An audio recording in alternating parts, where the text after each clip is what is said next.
praat water, kom ons praat reën, die Neckartaldam is propvol. Hier op ons voorbly. Ja, Neckartal is nie die enigste een nie, maar hy's die nuutste.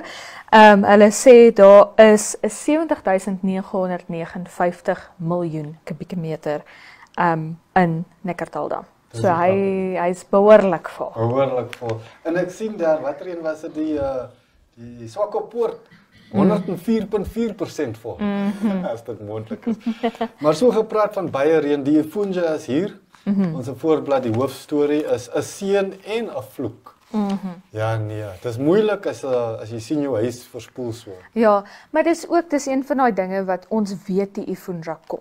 Jy weet, in ons kan maatreëls in plek sit. Ons kan voorberei in 'n mate. Ons gaan nooit 100% voorbereid wees nie, maar daar is dinge wat ons kan doen om voor te berei vir die Ifunja wat kom, maar om een of ander rede glo ons altyd, soos wat jy 'n paar weke gelede gesê het, ons bid sonder geloof.